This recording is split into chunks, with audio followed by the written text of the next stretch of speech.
we were looking for truth. And when you look around, there are a whole number of definitions of truth. If you take each of them, it'll make your head reel. What I did was look at it historically. Historically, there are three concepts of truth. Number one, traditional.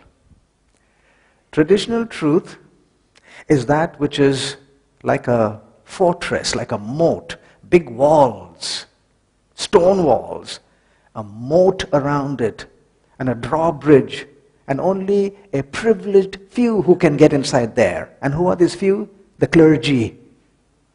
They can get inside there and then come out and tell us poor commoners what is inside there and how those mysterious pages apply to us. Traditional truth. Next is modern or scientific truth. A few hundred years old, scientific truth says, why should the clergy alone have the right to tell us what is truth? We'll look for truth ourselves. And they formulated what is known as the scientific method. You make an observation, and from that observation, a hypothesis or a theory, and then you want to test the theory, you design an experiment, and implement that experiment, gather the data, analyze the data, and the conclusion of that analysis is truth. Everything else is suspect. That is modern truth. Over the last about 40 years, the next form has just swept over all the earth. It's called postmodernism or relativism. There are some other big words, subjectivism or deconstructionism. Well, I'm not trying to impress you with those words. They are just there. It simply means this: all truth are only relatively true. All statements. Well, actually to observation, it really seems reasonable to start off with. Which side of the table is this pointer? Left or right? Well, it depends on where you are standing. If I'm standing on this side, then this side is left and that side is right. If I'm standing on that side of the table, then the same left side becomes right and the right side becomes left. So your next question is, well, which is this side of the table and which is that side of the table? If you're standing on this side, then this side is this side and that side is that side. But if you're standing on that side, then this side is that side and that side is this side. Yes, it really is true.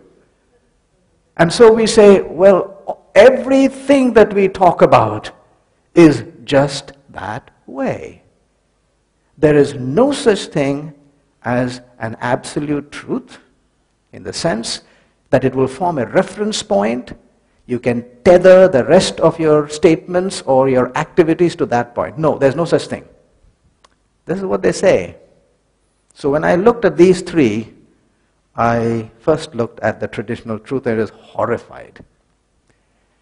Dismal picture: corruption, treachery, torture, murder, crusades like the crusade jihads, inquisitions. Religion has a checkered history and some of it is reprehensible. I said, woo, who wants that kind of a stuff? Let me go to modern truth. It's a good process because they look for what they call facts, evidence. And some of those facts, they do their mathematical calculations to the 5th and 6th decimal points. Very impressive, but completely out of its depth in the face of what I was searching. Essence of life, death, religion, God. In fact, it denies the existence of God.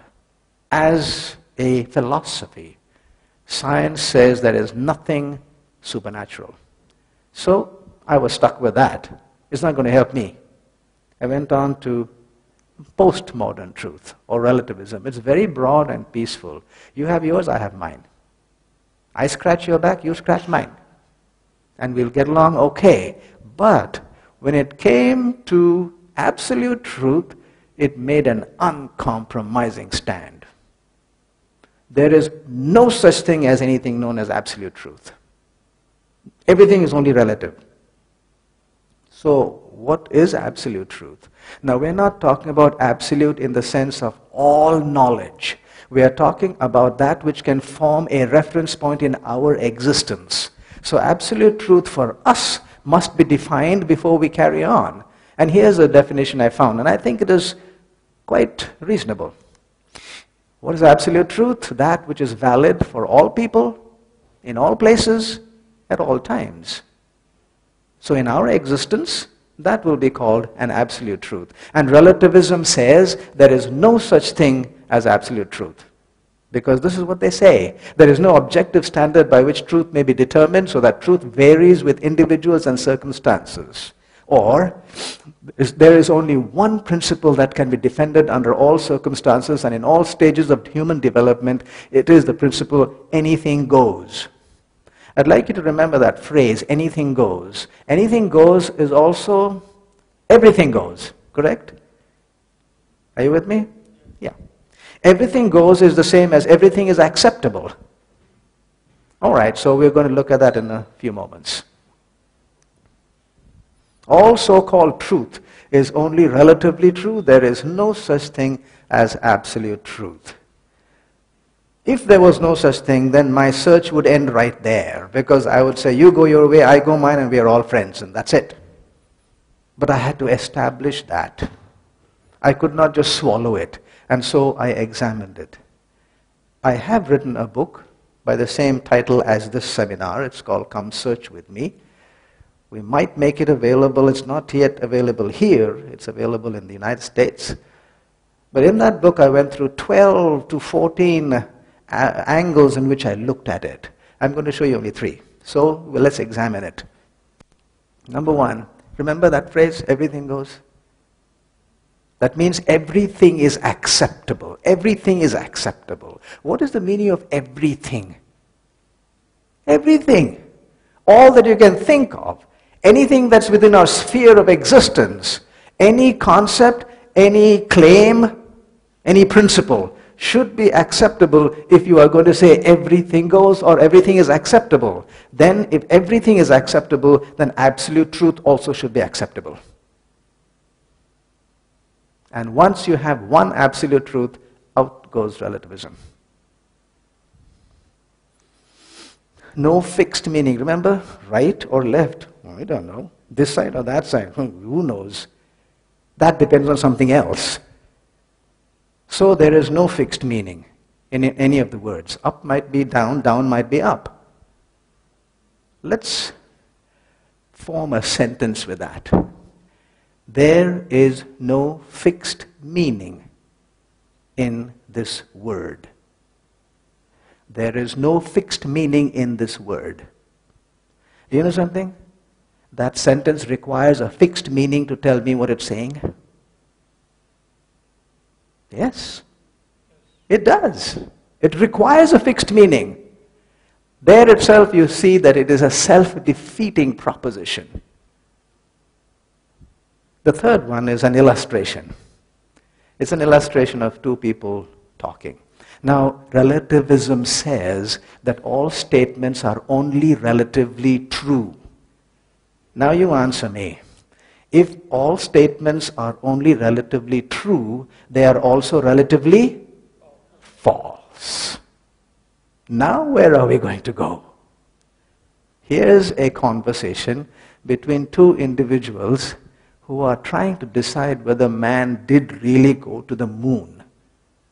Yes, they went to the moon. Oh, of course they did not. I saw it on TV. Hey, it could be relatively true or relatively false. It could be a studio stunt.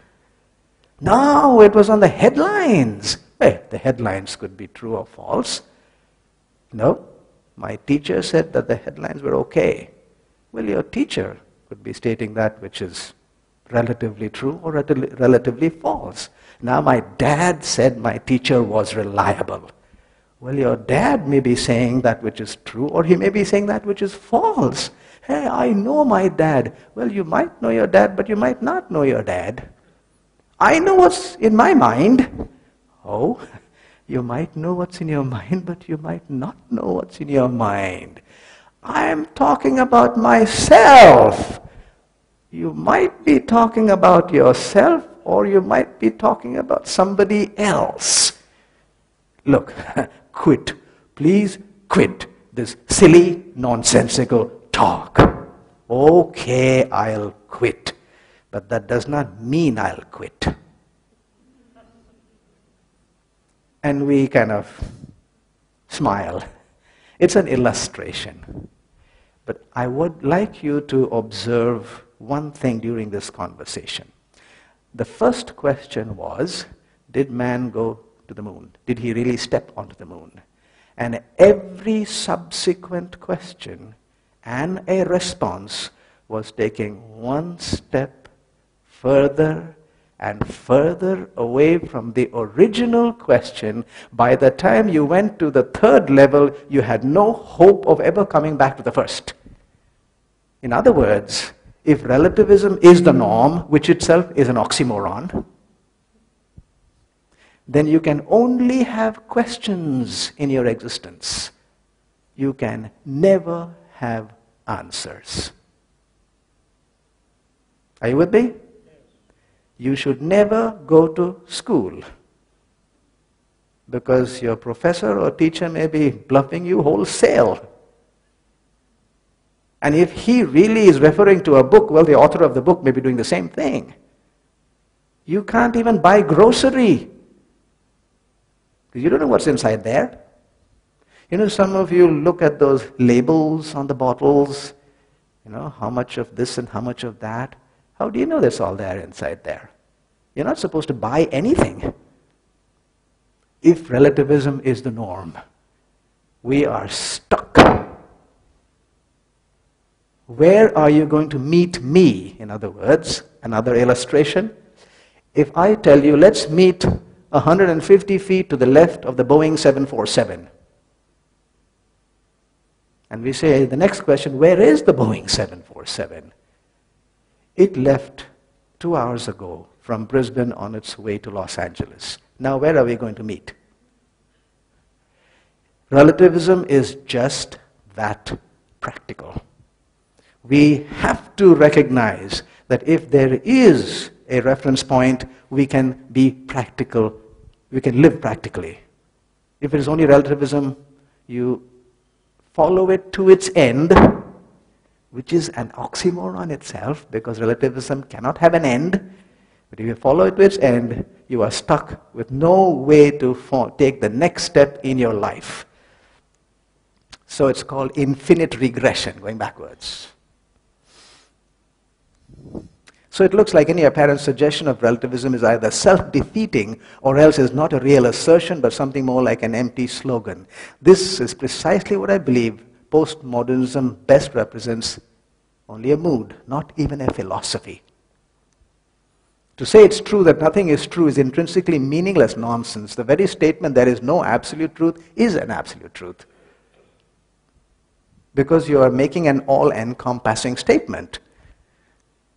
The medieval heritage, well. So right at this point, I was in an intellectual bind. I had turned my face away from traditional truth. Modern truth was not going to help me in my search. And I had realized relativism was not going to lead me anywhere. It would just bind my feet and make me stand where I am. But how do you make decisions? You can't throw off everything. And so I re-evaluated what I had done, realizing somewhere I had made a mistake. You can't throw off everything of truth. It'll be the same as non-existence. And when I went back, I found one thing that I had done was unfair as far as traditional truth was concerned.